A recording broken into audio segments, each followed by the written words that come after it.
Yasin SOMPA mani jeni akati apana unu wada SOMPA de asitne imunu ema akati apa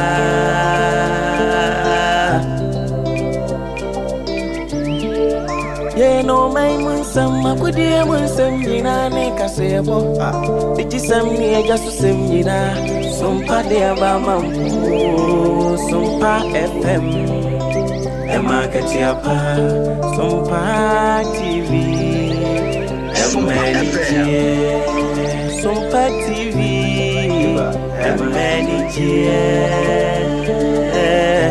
Oh, wisdom ni mitie SOMPA FM he SOMPA TV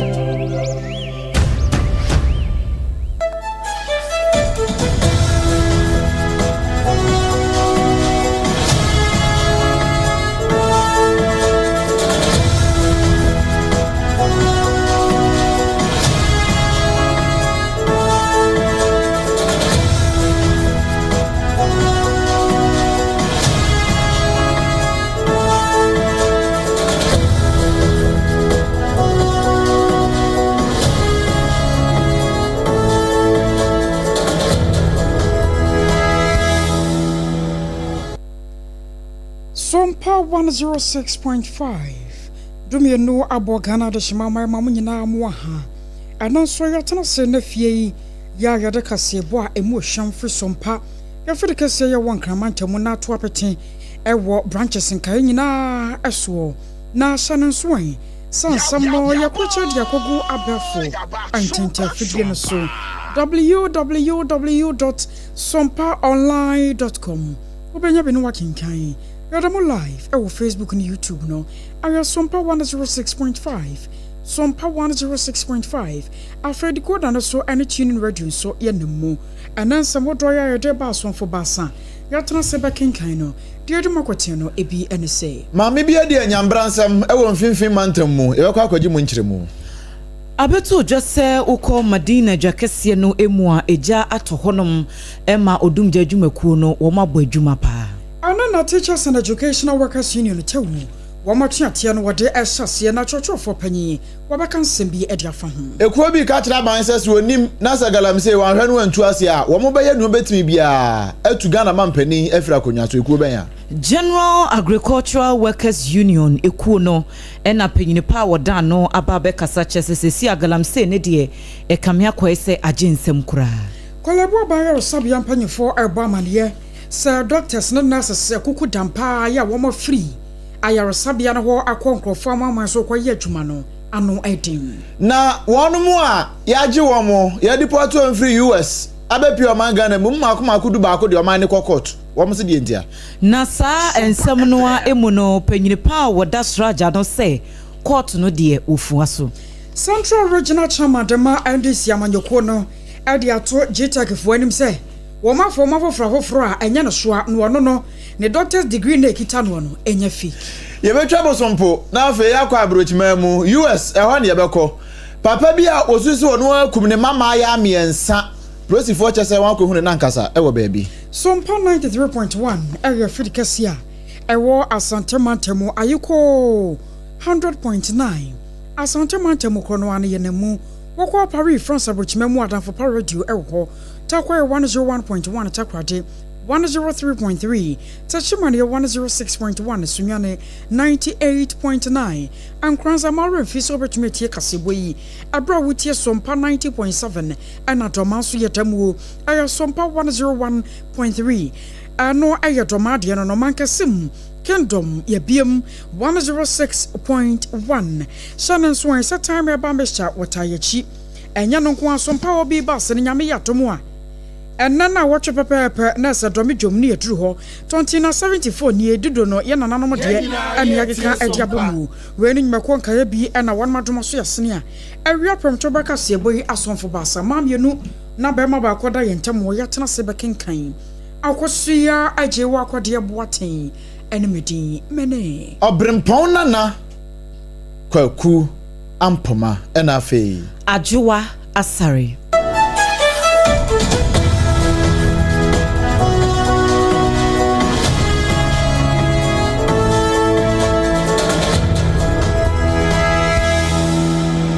yɛhyɛ kaseɛ no ase na yɛkɔ mfimfini mantam mu winiba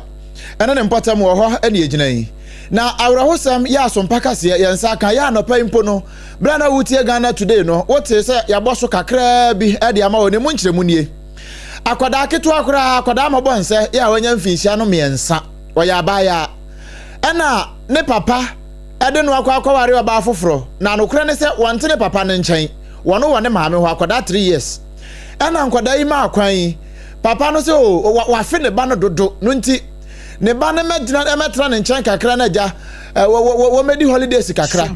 wɔkɔɔyɛ a ne step mother a wɔne papa no tie seesei anaasɛ papa no yere ɔne ne tie seesei ne sɛ akwadaa no daeɛ a wadwo nso agu ne kɛtɛ so ɛno nti wano nsuo hye buruburuburu wɔnyɛ ne ɔde bɛtutu akokompo asɛ ne ɔde bɛhu prako ɛna wabɔ mmɔden ahwie gu abaya no na kɔsua kumam ama me ne wo ka sɛ ekuro pa yɛ atu akwadaa no nyɛ kuro ketwa na akwadaa no sɛ wanhyɛ da mo amane ankyerɛ wɔ bia sansa gya ne step mother ɛna ɛtwe na soa ɛna nam so akɔba ne saa ɛno nti ne papa kora ba wanti mi amana mane na we na kwadaa yi wɔsan kɔ ne maame hɔ bio na kwadaa no maame bɛfa no a wɔde ne korɔ no ɛna wɔ sɛ akwadaa no ase wɔ togu ne na so asɛnea sɛ yɛhwɛ mu paa na yɛka asɛnea obi ahyɛ daafo so ato akwadaa ne mɔna no obusan so ɛde asɛm ɛde na ɛyɛ no no so ɔkɔɔyɛ no ne maame no a ɔkɔɔ ne hɔ no sɛ wada adwo nso agu kɛtɛ so nti wano nsuo hye buruburuburu ahwe agu ne maayo ɛno na maame ne bufu yɛ no ɔkɔbɔ prosifo amane ne ntem so a wɔmde no ɛkɔ Winneba Trauma and Specialized Hospital ya wɔn kyerɛ sɛ akwadaa ne pra wapra no nya asɛm kuma na yɛbusa sɛ ne step mother yi a wɔkɔtena ne nkyɛn ne din de sia ɔsɛ edin a wɔnim ayɛ akaima wɔn kura nso ɔnyɛ Ghana ni ofiri Liberia ɛna wabɛtena Ghana ha na agya wabɛnya abrante kwa bi ɔno nso wɔne ne bɔ brane kakra kan nso wabɛdi sɛ nyambransɛm sɛsɛi wɔrepɔto asɛm de ma prosifoɔ yɛ nyina wɔatwe yɛm sɛ prosifoɔ bɛkɔ akɔkye akaima na wɔne na gyina mrana no wabusa ne sɛnti a wɔdi sɛ nyambransɛm no yɛto nsɛm no ɛso ahomakye ɛna odum dwumakuo no ɛbɔ amaneɛ sɛ egya bi atɔ ɛwɔ Madina market nam so ama adwadifoɔ no wɔn shops ne chichu ɛne mpatadan ahodoɔ ɛwɔ hɔ nom deɛ dodoɔ no a ɛna ahyeɛ amanebɔ no atwam sɛ ahomakye bɛyɛ dɔnko ɛna saa egya no ɛhyɛ aseɛ ɛne enwisie buruburuburu enya asɛm kuma ma odum dwumakuo no wɔn nya akɔ no na kyɛ sɛ abɔ 1:36 am anɔpɛ yi a ɛma wɔn sesa wɔn akadeɛ kuku ne nkaka oba yɛ Facebook page no ɛso a ɛyɛ SOMPA 106.5 FM akrame pacho yɛde video no ato hɔ no mo abetimi enya bi ahwɛ enye jakuma ɛna ɛtɔ edwa no mu anɔpɛ yi o na sɛdeɛ na mekyɛ mu no dum dwumakuo no ɛkyerɛ sɛ 1:36 am ɛne wɔn mu enya akɔ ne sɛ nea asie ɛwɔ Madina market hɔ no na kyɛ sɛ wo hwɛ mu abosome bɛyɛ mienu ntam ne deɛ egya bɛyɛ mprensa so ɛna atɔ ɛwɔ Madina market hɔ no mo ɛsɛ sɛ mpanifoɔ hwɛ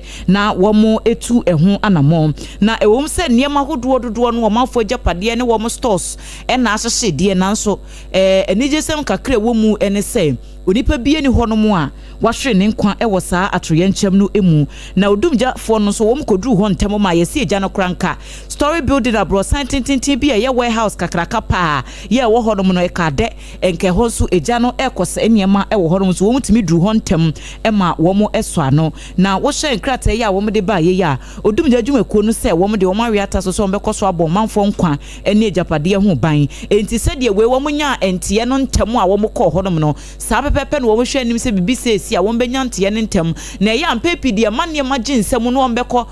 nneɛma dodoɔ no asɛ ne sɛ kɔɔ ne ba ebi wɔ hɔ nom a ɛma ntɛm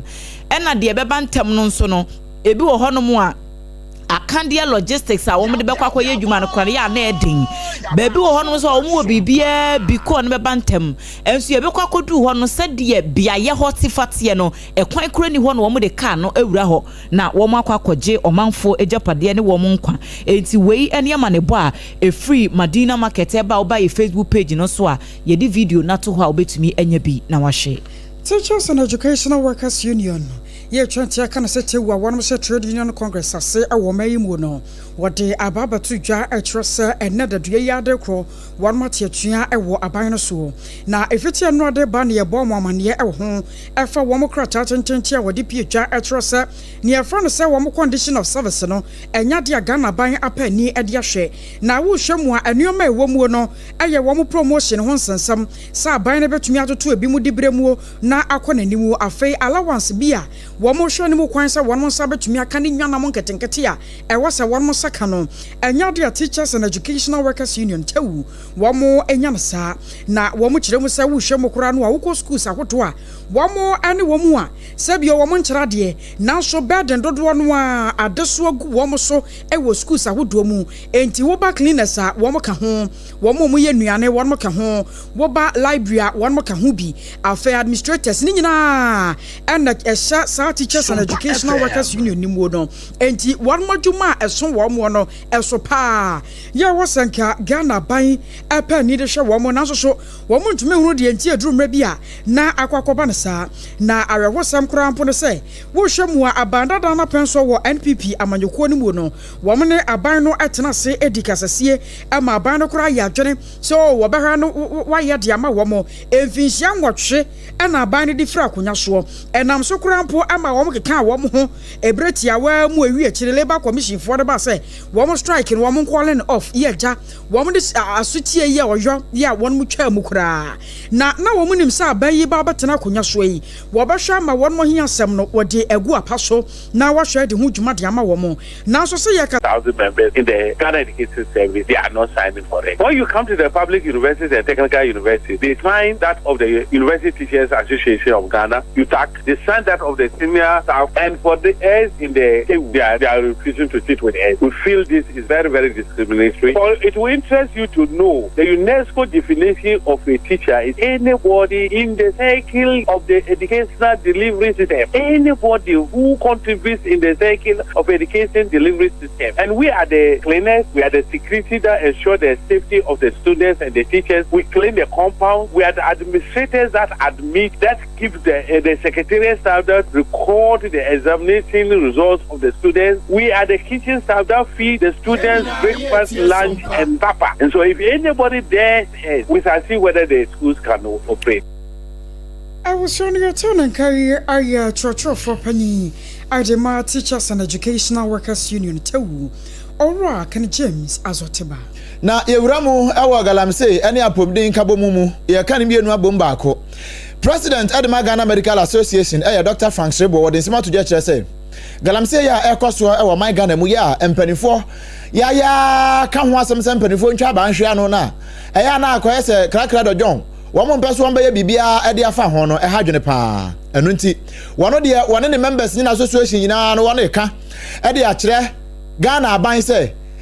galamse no a ya ka ho asem free amponte mbra so besi ne na no kura nam so ma aban bi betena so na wode na konya to so se wantimi antu ase obeso de na konya so anampo se wode na konya to kwan so na watimi de to galamse no ase na nso wantumi anya na aban foforo aba wono so ba ya wode nsa na ngana ho sa akoda wo bonkuru sa aban no anhwe na wantu galamse no ase a wono mo se Ghana Medical Association wono members nyina nya strike nkwansa so wahu se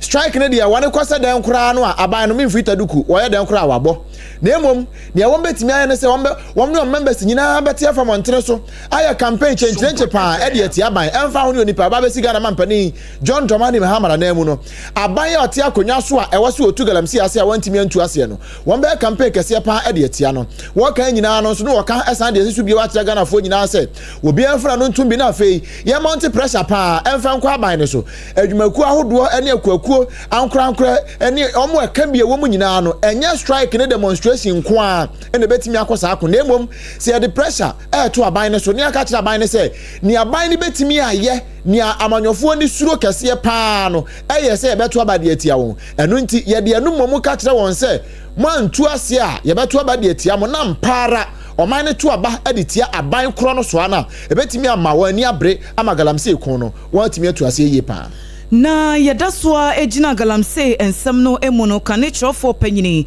ya no oda General Agricultural Workers Union eye gawu adwumaku na no eyora Edward Karewe na wono en wode nsemu atu dwase galamse ya ye ka ho asemi ebeye omanfo adwene mu se bia ya kaka company for enya hwenti no esese ye jai kan so wose wo nyai kan na enyai ka kina sansensu so aso boni a galamse de ba ne sesi a rubber production eso ena enya nsunsu aso boni ewo Ghana ha na sa rubber production ya ye kan pepi no ukwepu emantem a ehonom no wo ye ho adwuma pa ewo ho na bibi wo rubber ni mu a ye friend no latest aye ne ho se milk bi ye. The factors are multifactorial. Reasons are multifactorial. Some of it is based on poor work environment when people are not happy with where they work. But the bigger chunk of it is because of remuneration. People feel they can get more out there than in here.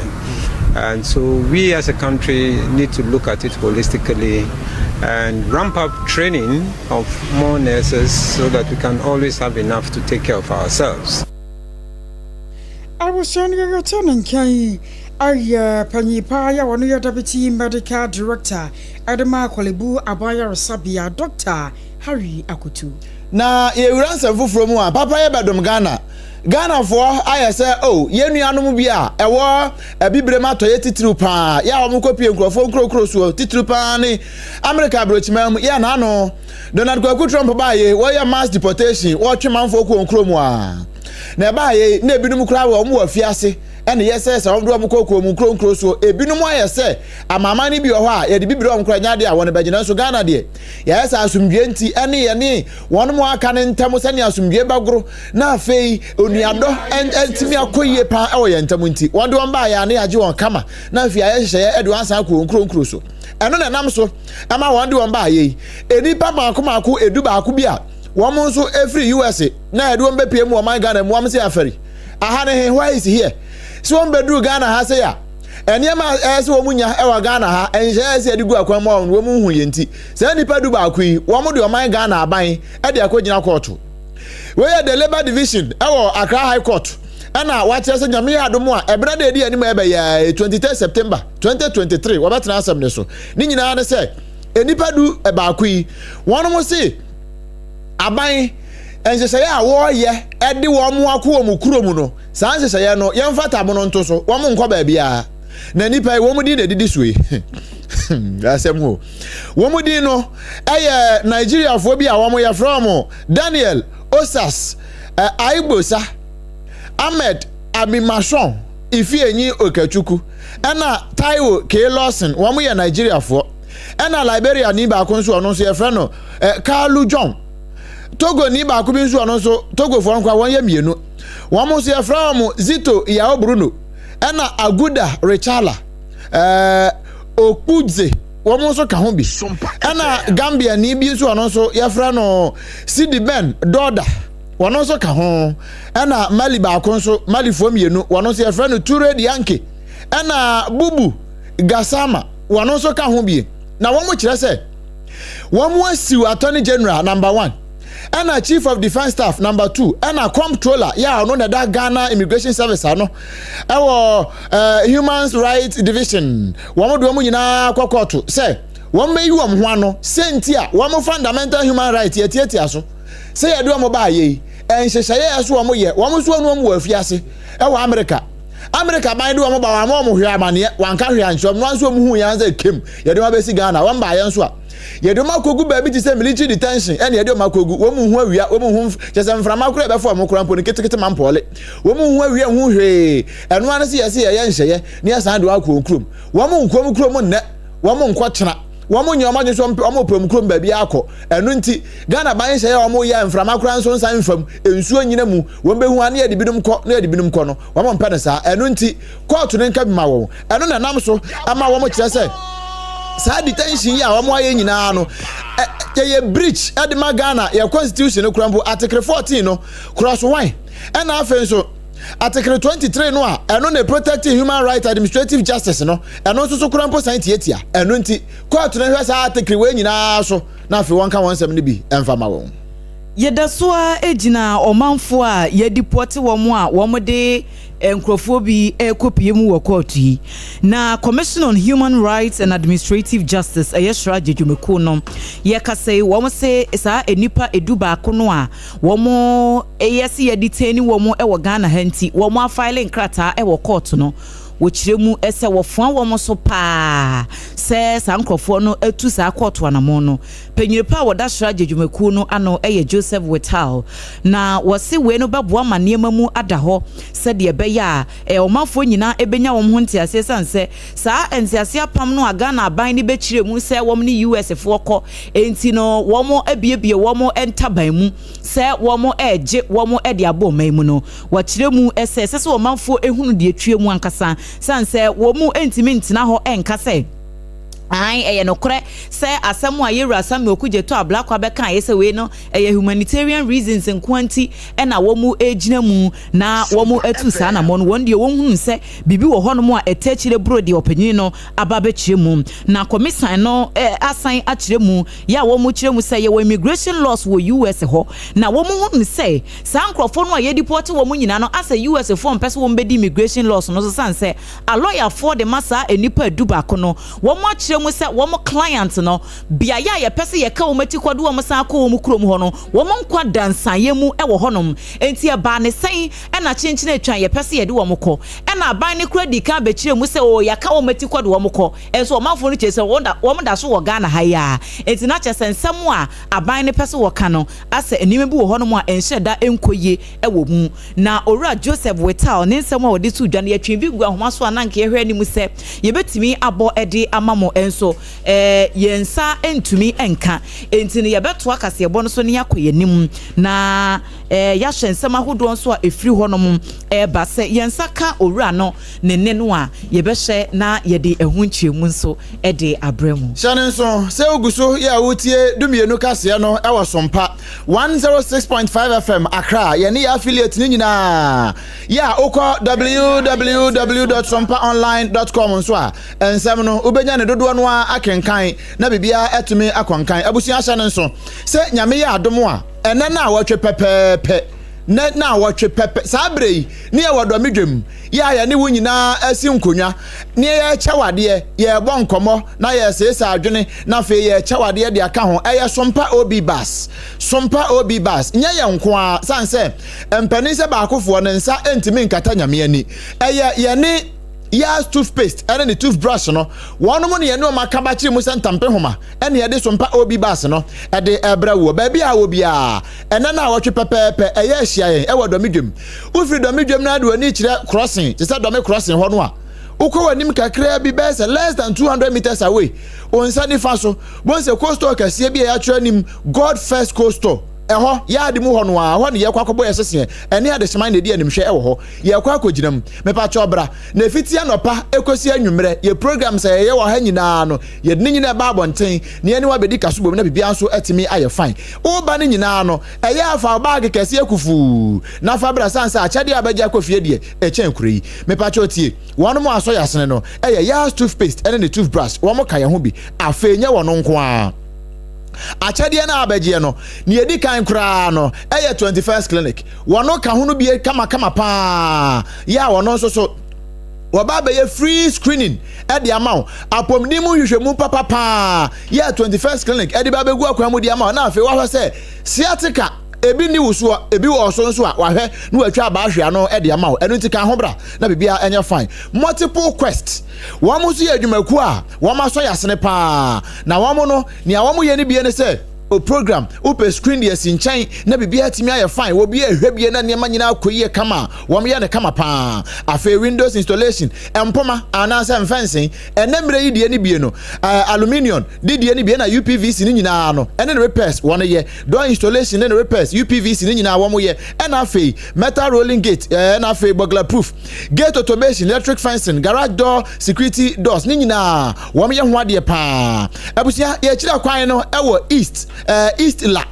trade fence chire ho no a e wo chado e ho ne yebutuo gie numbers na fra yen taw why multiple quest ye no 0243 178 910 and 0544 066 666 0544 066 666 na fe one yen abo enkomo time herbal mixture wano so kan ye ho den malaria duro papa yes wonya bito na wono no mo a ebetimi aboa pa se wanu mu ato wontimi ne die waposo na ye oya eya no apɛ time heba mixer ne bi ato na be bia nso atimi ai fine KNG heba ya odi no ba wa bi jan murum wose e de ya abona no pa awia ne anwumre ebetimi aboa mo wanu mu ato so watimi ate adi na be atimi ai fine aduro nya na e wo pharmacy ne heba shops nyina mu wo apɛ do atu ato no ya no age number 0244 417 669 0244 417 669 na fe oni yen abo enkomo afe bell beverages nie wamo so yasene kama na ye ka bell dia wamo de bell cola 7 star bell mo squeeze no ayani grapes orange pineapple flavors ni nyina bia ka ho ya wamo de be so yasene afe anu ya botoro ye woni ye de agu nchansi mu ya kande no nso ye woni malt squeeze ginger ale no tonic soda ni nyina bia e wo ho bitter lemon and afe nso chapman no ni nyina bi wo ho a unya bia ebebo apa udwumade bia udi bia no refreshing Ghanaians one sip at a time and ye wa bella kwansuo enso wo ho ni nyina so e ba be so yasene na bia etimi ai fine Twisco energy food drink and also kitayemu den ama sompa obi bas no ya de brewo eno ya no pa aduane papa ya de ma wo abribia so etimi twabie na bibia atumi aye fine na ewuhia ye nsuohie na enema nyina akokama de amawo Twisco energy food drink eye papa baabi a wo bia no eye adwan ne ye na ho akyade de wo ye de ne a ye de bebro ye be mo akyade bebre e ma ade akofie na bibia atumi aye fine 2074 ye bone mrane T74 wanya bia no mo na se da bi de atumirikai kwa pharmacy herbal shops ahodo nyina mu na kope T74 ni bitonom sesi a emoja mu yade bia ya hawo me patwa wo de no akoya te se kuro tu a na hia na nko ye hepatitis B ni C ebi wo widie mu anase bi wo moja mu ka ho to mirika kwa pharmacy herbal shops nyina mu na kope T74 anase 74 ni bi kidney infections bi a hawo na face liver infections prostate enlargement wo bi ho a wo home a wotimi se nka boni de akire enye na num na ebon na emom ni tirimu na ayekuro me patwa wo sa no hia T74 osa na wo so wo ba wo bu nsa woti ya opa e wo akire wo de na akoya nsamawa anantehyewa wo bu na tashe opa arthritis onansi ahoho ana wadi ma hoho wo hia se obenom T74 na no atimi adi abo pa FDA ayohoma je atum sampa wonom T74 sanso immune booster ye boost immune system no awakwati anyare wahodo nyina DHC ene ye de ahyemu ya eboa nanom dodo no a na wamonom no a eneyi yempane no muntie no ya hyeda ye na abefo kwan so kama se ne ye be ya wani beje ho amotimi anom bi na bibia timi afa ne lebo ne so ye kama eya apebito enye mopemfo ba o makoda no fo na koda wonya mfiche atumie no wo bia betimi anom bi bia na wo pedodo no watu aton for the chem e wo kai si drug lane and afa kuma senso Ashtown Kolinak Hebaji numbers in afre 0246 073 498 0246 073 498 and 0501 628931 na fe oni yen abo enkomo I was sorry to and some no aso na governor the Bank of Ghana Dr. Johnson Esiama na dwumadie bi akoso ya na nyina da for ma Ghana yesika sam ene ho akontabuo amapanyipa na ba bekyerem se mo bia hwa akoma ne timpo esansa Ghana city no ekoso a egina na so pa na Bank of Ghana nso eguso ata ya woye na famu de sane ye baye a city ne bekoso anya na ntupapa na egina so na dollar no enya de betumi ama no musu biem na se wo hwemu abelsen finhia ensu nie no ebi kurampu nsida se Ghana city etumi egina na so sa nam so nti se wo mka se wo baye a wombaye na no kwanso wom gusu ada wotu ehwo anamo Dr. Johnson Esiamansemi. Look at the data over the last 7 years. Don't just look at the last 7 months and then you go into a frenzy. Look at the data over the last 7 years. You can see clearly that even if you look at it over the past 1 year, the trend is upward. So if you see a little blip, it doesn't mean things are getting out of hand. The trend is still upward, and as I've mentioned, we are entering the cocoa season. Gold is picking up. Remittances because of the forex measures, the measures that we have announced, we are beginning to see a return of those inflows. So yes, we'll build up our reserves. Remittances will come back in. Interbank trading will resume. If you look at the last part of my statement, I spoke about the other measure where we revised the net open position limits for banks. That measure, for example, is meant to support greater levels of interbank forex, interbank market trading. was your way, Aya Governor, Adema Bank of Ghana, Dr. Johnson Esiama. Dr. Johnson Esiama Kasawi yepe, we assurance our Adema Ghana for you, and so economists. Our science lecturer, our University of Ghana Business School, Professor Patrick assuming what they are to just Ghana for. One more, when he apported on Winina, no air and saying, a Bank of Ghana Korea, you know. One day, my Ghana city no air fast war. City no, a woman's who are then Kakra, and so a camera is not then a cost number for my said enough for Kuyi. And on an amso, I'm a Ghana for who say, hey, as you see, Casamno cry, and Kuyi, I'm a Ghana for Casabebre. Now, Dr. Patrick assuming, and a Ghana for Casadia Ghana for fast from Pat 106.5 FM. So no, yet Chinese and Bebre, Eddie Guahamasona, say and watch them more. Most of the time we are used to the city being under pressure, and sometimes when it starts, can just it can quickly blow up. So, and because we have seen this consistent over the years, every time the city starts seeing this kind of anxiety, in some sense, the governor's assurance is probably warranted, because if you look at our reserve position, and our reserve position is in essence the excess of the dollars we have obtained from exporting and other things versus the dollars that we have expended import. So if you have a lot of those kind of reserves, it means that the central bank is in a very strong position to support the city when it comes under the pressure. Abusiani ati Professor Patrick Asumi wano economist or science so checheni our University of Ghana Business School wano kasai Ghana Tertiary Education Commission etwaniti our friend GTech and womo ashe Professor Johnson Nyakomboampon say enimenimu ya opanyin no so ne dibere so se Vice Chancellor at the University of Cape Coast UCC suapon no sanse opanyin no wabro ne retirement age no wapa ho and wada so di ne dwuma se Vice Chancellor nti GTech for se papa no wonkonko tena fie na wonkodi ne yire aduane na enkrata ya womo ede ba ye enedue ya GTech for HM se Professor Boampon se wakoso a etena konwa na so de na kyerese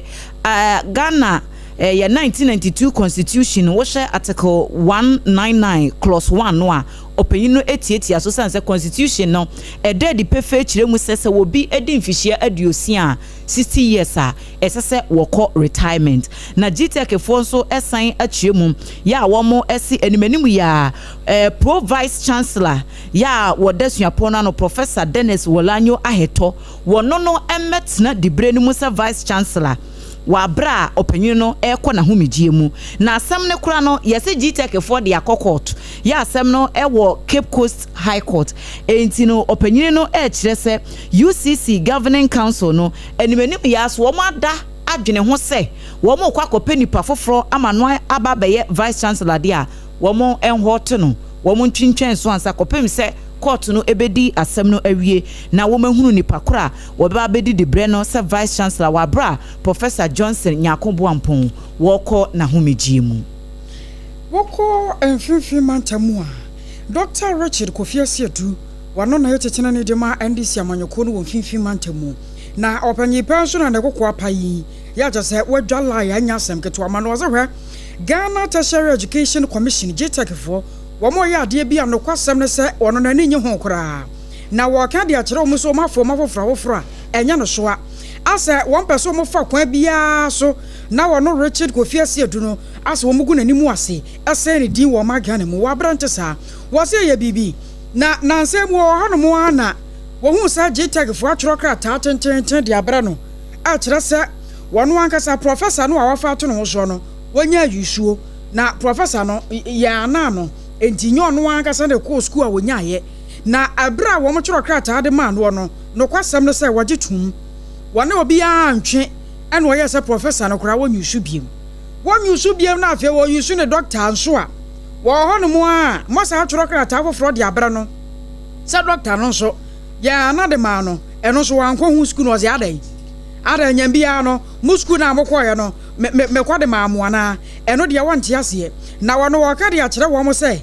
wonya ne doctor degree no krampo no enye no was 2009 adi wo mu aba 2012 eno kra no wakokwaje no wabrochimam America e wono na doctorate degree no wakokonyaaye nam so nti se GTech fo besa won mo ye hwehwemu na wo mde fa ho a ehun krata asem nyina wo ho bibia ye ready ya je se won to ba kokora ntontwene ya wo mbetumi aba abaje na wo ntumi nkyena social media so entoto bo Farmer Park no so nkyere ne say wono no doctor no aka ne din no ho na ema ne Dr. Richard Kofi Asiedu no echese doctor no kra no wanko hu school nti wonya yusu wo se no de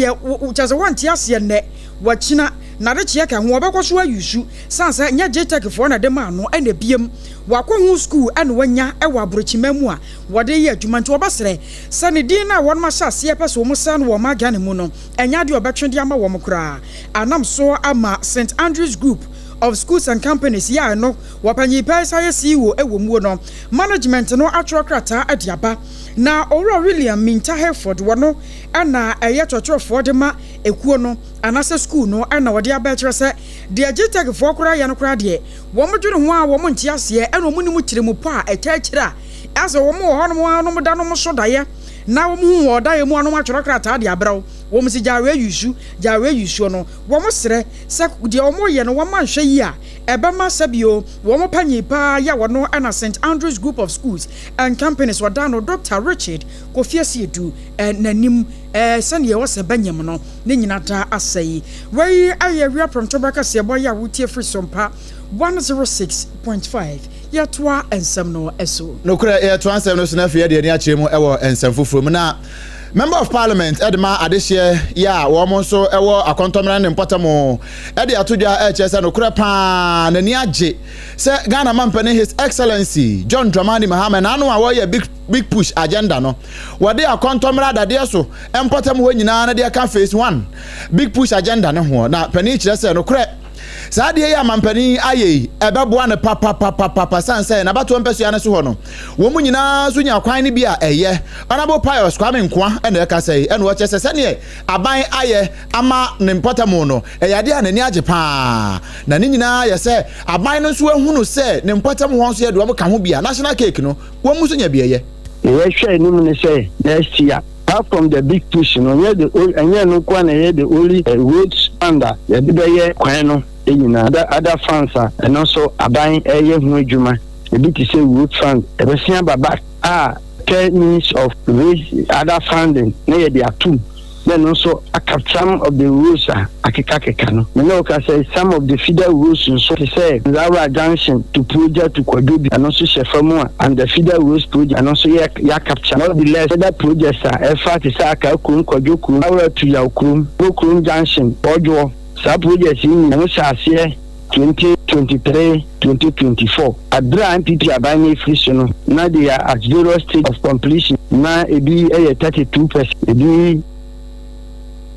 Abusia eni ati ye akontomra branche bedwani onimnyamfo Pius Kwame Nkwa na wanfane nsem no anso ha wo wie no wachese no kure emfa ho ni big push no aban so bomoden a hwese nia amewura big push no mu no ekwa ahodo na amewura big push no mu no aban sa aka bio se wo motwafoto kase ba akode ato nchen a eno so beboa ama sa akwan ni nyina no yetumi aye NDC aban yenye we have come to fulfill the covenant ayeni Ghana for assign na bi beto sahwiman na bi ato akontomraman anu nkuto na yende yedi edi akire nti mesere na ba wesen of apart from akontomra dade so no isem ose kwadwokuruma plus about 1 or 2 rules bia ti ba wesen of aban we onyi yem capture yen pa nti na wono moto abama yen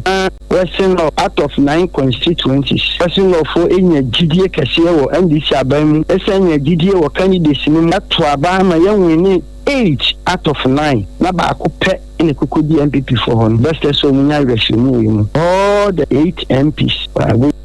all the 8 MPs I want potem ho nyina no eyade a obi a ebe ne obetumi bia aboa amane manyina atumi akoyie asenkafo a wo mudi wo mudwuma wo 24 runabout wo Central Business District Kumase Asante Montem no wo de adesrede to aban Kumase Metropolitan Assembly KMA enimu enafei Roads and Highways Authority say enimenimu ya womonhye na biaye honom eyo 24 runabout wo ye kiremu a manho obi ye da honom anyasem kuma ukoye Facebook page no so ye videos no egu ho obehunu asemu a ye kan na asenkafo no wo mo ye nsentwe ni ba wa bedu na twetwe nkomo wo mo asemu a no wo mo kanyina ne se wo bedru empotem honom a akwanhia dodo no a ena sa manho no ede aba afa traffic timiche hoche wo no wo mu hu se de wo mo yom ho ofo ekwan no eso ba ko mienu ko ba bia na esa wo de wo hyen no ekọ na mechanic fo no wo mutimi ehwe no wo musiesiem ne nyina no eye car ebeda hyenkafo no so asese no enya de se wo metimi sa eka no ebiem enti enuenu ya mpanifo hye na sa amanho no eda honom no wo mpa bibi emfanye ho nti video no ene da ye Facebook abro mo ne ba wa beidu ehye nkomo no yenti ebi oh the metimi akanya ne se yesrem won se akoye ku mfimfin oh nipa beble nam ha na kazo so de bia nam ha eba ne sa na obum sa na betimi ase wo kan so timi stress mpanifo ne ene ne kire ya yesrem mo be ya mayewa se be ya yeso ye ho be high pass so tutu because we share kuruma bonti so see na kwan tutu see a high pass no akura aka bi otamre no man na spring bu enti traffic ba ha kakra pa ba se de be ya kurumbe da ho nti ya driver for na san si form na epia ya e man time de ko share ba bia o ye ni ya nsa na woko ti de nyame anim nukure na high pa amrana de in fact ha adwen pa tie pa mo cho mo hwe na nyama because ensuo to a chun be kata ho awe ya do kan ba ko fa ba bia nso fa ba bo base to adama panyifo hwe na mo aye yeke si we kuru bless ha no hwe de ha ye yentima nya ha hwi on enye fine to bia go su e cho ha nyina aye sa mana wi eni ahodo ya yekutie yeyi eya hyenkafo bi a wo mu de wo mu dwuma ewo otumfo runabout ewo kumase na yeko ansam foforo mu na ya di nkomo ade afiri ho no mu ade abanansa na no ye na ye ho tew ye ba kasebo no ebeto aso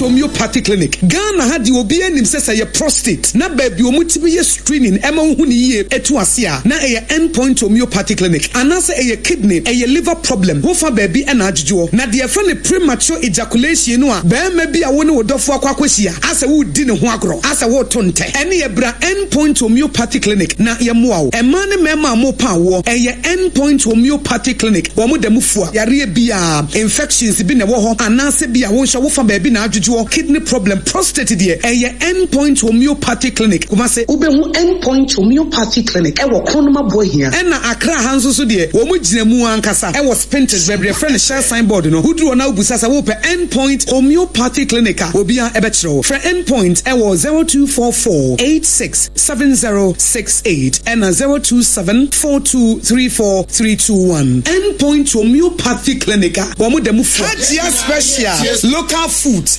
abakade enye aduane ne aduane o ye wa aduane ne wa aduane enye nwanwa se Ghana ha ahemfo eyi akese wadi na kese party akese se wo pe baabi a wo be serve wo ma wo ho se ye buffet ene wo mo ye se ye local continental dishes a wo bi atwa nani a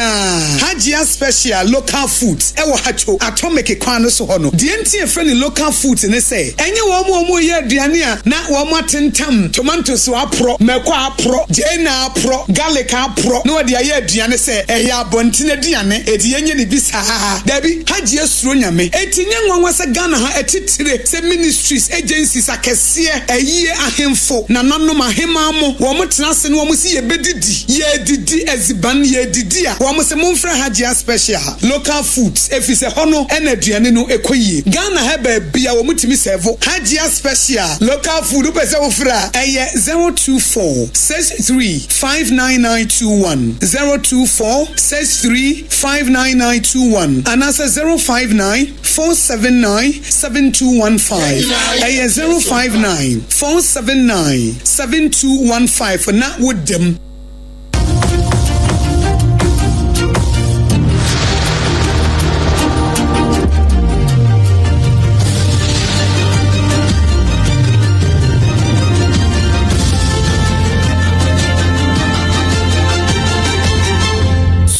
Kasiebo aji bebia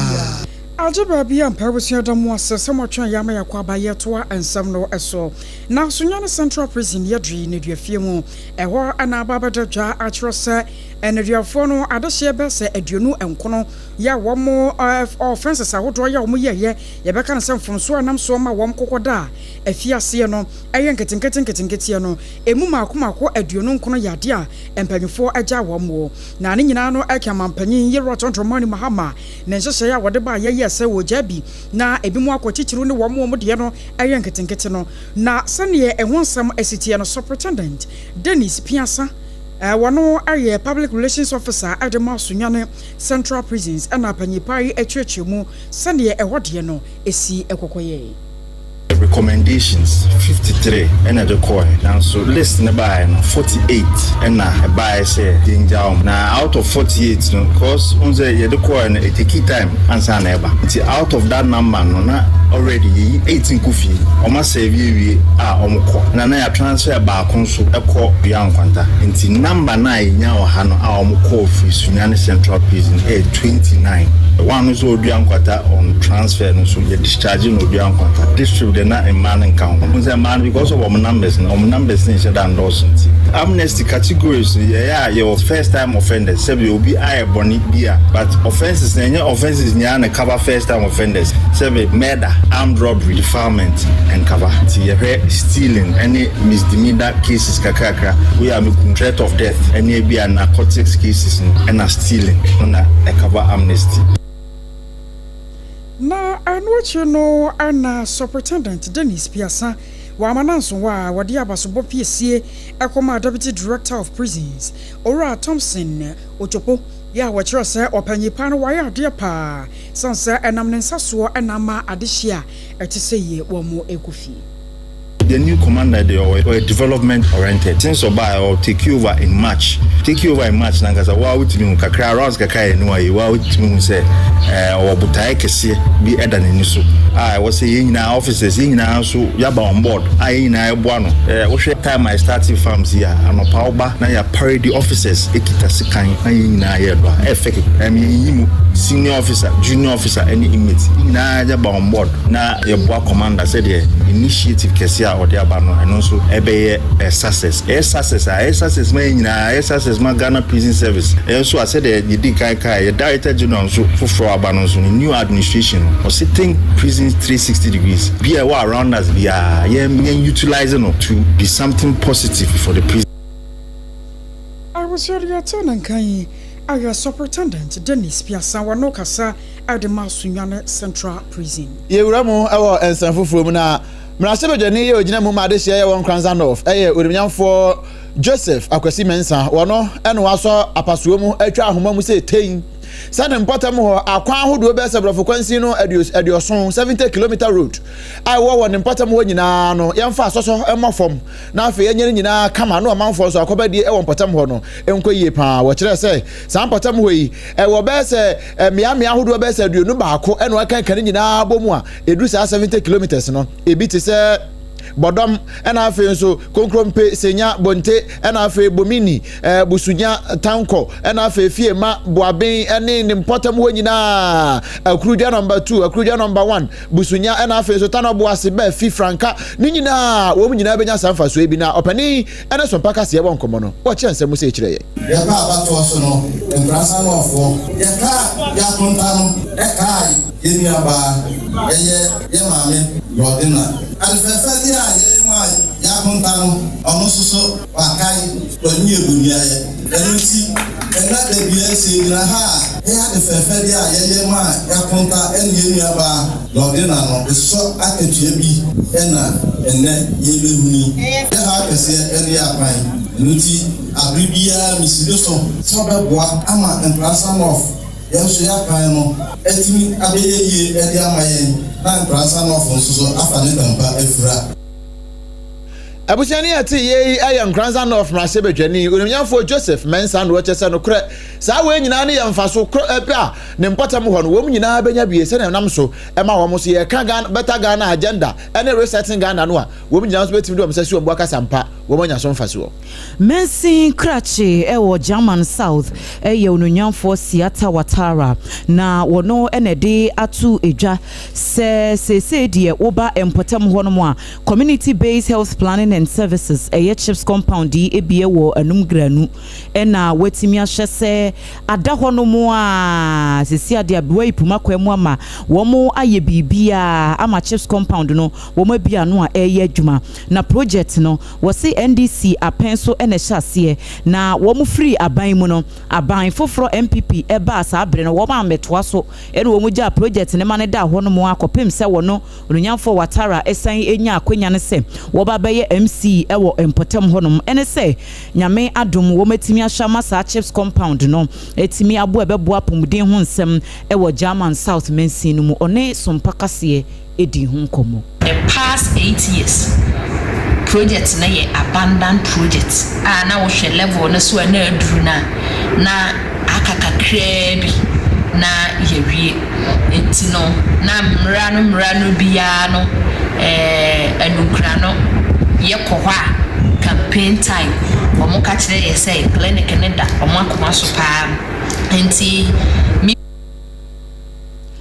Enuachi onyamfo yi ekire mu se na niso ade hunu de ma German South no enye chips compound ne nko a na eso honom na emom se wo betimi aboa na German South aye mansini a emu ebetie pa ewo Ghana hanom sei na wo se we ebetimi abamudi a na chese National Sanitation Days no bosumi bia edru honom a obeboaboa ne manfo ano se de ebeya ahonidie enso befa ne ntuma pa e de efra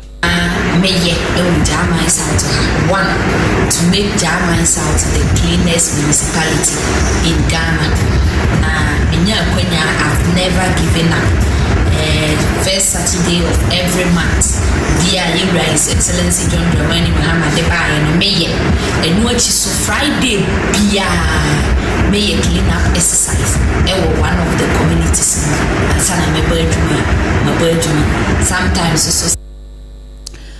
Mame Siata Watara eye aban anamusini ewo German South Mensi no emu na maneboyi yensentreni na najeman opambo ene de bai na yamfansem no kopie mu ewo amanone wa amanone nsem mu no ni ayate ede afri US abrochima mu ene se prosifo chese omako hu na nkasa bi na nkasa no aya brante bi efre ne se Travis Decker ya wono ankasa wosu se wono ane mama ya amiensa Bakwenya mfinhia nkono bakwenya nwotwe ena bakwenso nya mfinhia no enum papa yi wahwenya me anim ensusuye se ne prosifo no ena mranim fo beka se allegedly ensusuye se wahwenya me anim ne bonsamatiko ekunima mi ensa nyina afiri atiasefo asase so na woni wie ye no wo mo ahwe Travis Decker saa woni hu no ena wo mu se ne kai esi epopatwa ho baabi remote campground bia ena esie ena wo mko hu ye eno achi wamwahwe no a ene okopie mu ewo mpatam ho no a wodi se awu osusu wodi se awu no a ni fie ni baabi ha na wonde no mu hu no nso mko hu ni ka no ene omhwehwe ya hwe so mbehu na around a wamwaya hunu akohunu na nkasa bi na nkasa no wamhunu ye no wamsusu se Travis Decker wono ankasa na nkasa na yeso wono ankasa nso akoku ni hu se obi na akoku ni bio eno ye nhwemu a egusu a ekwaso pa na prosifo chese woni susu se Travis Decker wono ankasa ne ma ya onye mfinhia enwotwe enkono ena enum ya wondin ede Python Evelyn ena Olivia wono ankasa age won kwa ede afi won sem a wono amusu wie ye no wono to akohu na ankasa ewo baabi a kire se wom gusu ye nhwemu de na nso esusu ya kire se betimi ayo no a AKOSUA hani yegyina ne yeden sem no asie Teachers and Educational Workers Union chewu edibai etrose ene wo conditional service a ewose renew best mfinhia nwotwe ni aban ne nye ntino won mate atua Sanso ene de brewo se eja ye to Madina edwanemu ahomachi asai ejapade dodo no anso dum jadwumekuo no etimi abom homodin amanema akoyi akaima eye obi a ofri Liberia no wade o man Ghana mu ne kuraba wadi nsuosi agu na AKOSUA kuam si wadwonso agu kete so Kwalebo ba ayaresabia enso mpanyimfo eboamane se ayaresabia ne mu mpanyimfo ne adehia wo mo ye adwuma ho be se ahasade wo mo afiomai mu panyini pa woda shaje adwumakuo no ano se amanhodo so adehia bi ya bibrem ha ye de wo mo efri US abagana ha wo mo ede wo mo nsema kodan court efa wo mo detention ho no wo fo aso Travis Decker eya brantie be da prosifo hwe no e wo US abrochima mu so waku ne mama miensa prosifo chese wa ko hu na nkasa bi a won susu se eyo no abusua na nsem no ahodo bebre eka we no mo ho ena nuan mo basa ye beje adwa edi mu nchemu edi bre wo ne wo misa ne so se wono mo so yasene no eya time herbal mixture ena time HH mixture ne capsules afi multiple quest wa wo mo so eka ho no bie ena bell beverages a wo mo so ni nyina beka ho bia ma SOMPA obi basa eya SOMPA ene Yas toothpaste and the toothbrush at the bra one woman in our soy asene and a fee 2074. One also a count will be a channel so send me a traguye our SOMPA 106.5 from so on crino, a cochaguye our SOMPA headquarters ever Kumasi. SOMPA 93.1, Ayuko 100.9, and a fair down for Power Radio France Abuchimemo, one also Jigumo, SOMPA 101.1, Watakwa 103.3, Watakra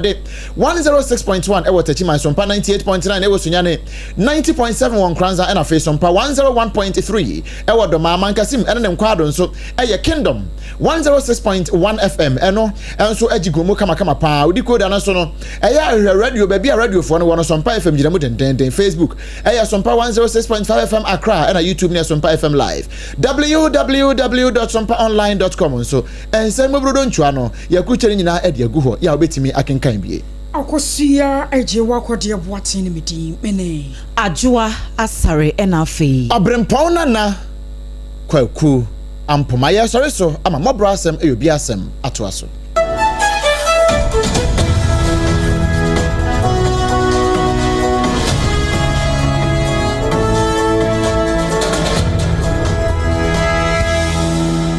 Me pacho bra na me hwa de wo bagi bra aden ena nso biem time heba me hye ya me ka se yi ba akun ani wayi me yensen bra sanya time heba me hya esia gyimi ni me fiefo enya de abako ebeso yen we de udi se ofa ni nyina time heba me hya me ka se me di one dance ya heaven ena de mekwa akopie enti se malaria wanya de abako ebeso yen we de udi se ofa ni nyina